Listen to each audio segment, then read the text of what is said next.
The Haiti WikiLeaks report released this week exposes how the U.S. tried to interfere with and block an oil agreement between Haiti and Venezuela. We're joined now by the authors of the report called the Petro-Carib Files, veteran Haiti correspondent Dan Coughlin and Haiti Liberté editor Kim Ives.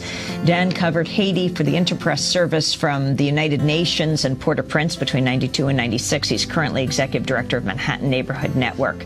We welcome you both to Democracy Now! Talk about this and the heart of this report. Yeah, no, it's so important what Haiti Liberté and WikiLeaks have done, shedding light on what the U.S. does in Haiti.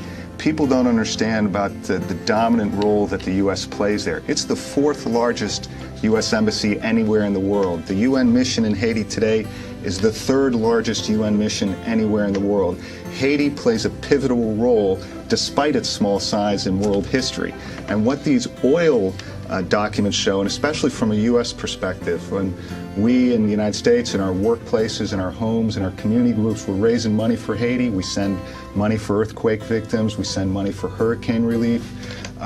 Some of us with our churches go on missions to Haiti to help build the country. But what we realize in these cables that Haiti Liberté has released along with WikiLeaks is that in fact the main obstacle to development in Haiti today is Washington, is the U.S. Embassy. It was what they do to undermine development. And in this particular case with the oil deal with Venezuela, it was Chevron and ExxonMobil working with the U.S. Embassy to prevent an oil deal that had dramatic benefits for the Haitian people.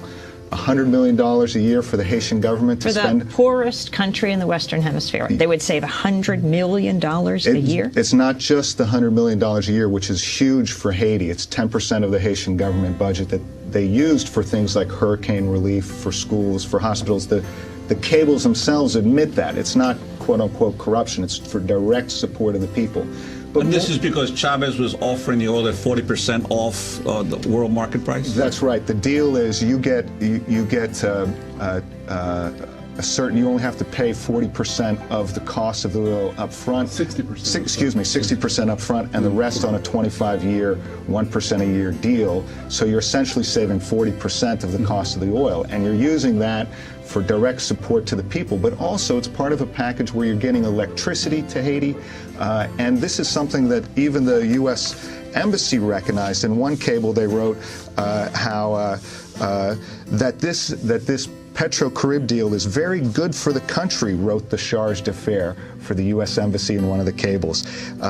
Port-au-Prince, Gonaives, and Cape Haitian now have electricity thanks to Venezuela and Cuban technicians. Haiti receives shipments of Petro-Carib fuel every 2 weeks, and in addition to the 3 power plants already in operation and promises to modernize the airport in Cape Haitian, Venezuela's oil refinery project, etc. There's tangible benefits to the Haitian people, but Chevron, Mobil, ExxonMobil, and the U.S. Embassy tried to block this. Well,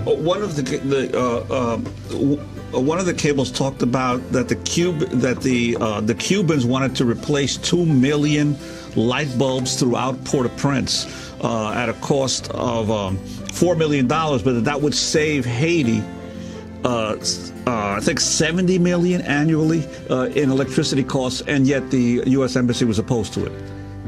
Yes, they're completely opposed to it, and it appears simply on geopolitical grounds. And they tell the Haitians this. What's interesting, the ambassador, Janet Sanderson, who's now Deputy Assistant Secretary of State, is going to... She was Bush's ambassador. She was Bush's ambassador. Now she's Deputy Assistant Secretary of State. She's going to Preval and the Haitians and telling them, you all don't understand how important our opposition to Venezuela is. Don't do this deal.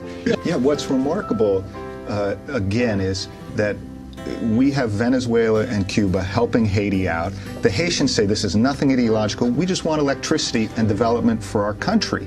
And sure enough, what happens in a matter of years, Port-au-Prince, the main cities, most of the country, electricity production skyrockets.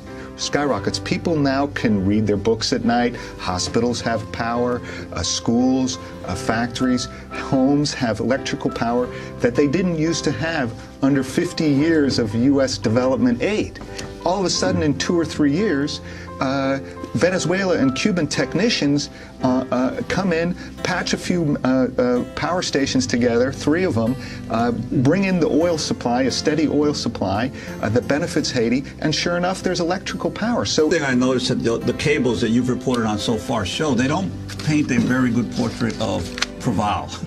In fact, Proval was constantly telling the U.S. Embassy that I really don't like Chavez. You know, I really didn't invite him. Right. But the embassy officials are saying he appears too weak to be able to stand up to his own people on issues like reaching a deal with Venezuela. Well, really what Proval was using was an age-old Haitian tactic, which is called malonnage, which is where you say one thing but you do another. And he was really playing the U.S., or what he thought he was playing. They ended up playing him because he was dealing with both sides. And as they say in Haiti, you had 2 candles for 2 saints, and the U.S. couldn't accept that. They said, you just have the candle for Washington, Ottawa, Paris. And so in that case, that's really why they've gone over to the Martelly camp, you know, who is a completely U.S.-centric guy who's, I think, maybe going to go after some of the Cuban and Venezuelan projects. So this is, in essence, a secret history of what's happened in Haiti now, because obviously the U.S. Embassy in Haiti has played such a huge role, sometimes a bigger role than the actual government, so most of the time. Right, exactly. It's really amazing to see an ambassador pushing around a president and all his officials, telling them what to do, that they don't understand this, they don't understand that, trying to tell them what Haiti's interests are. It's the epitome of arrogance.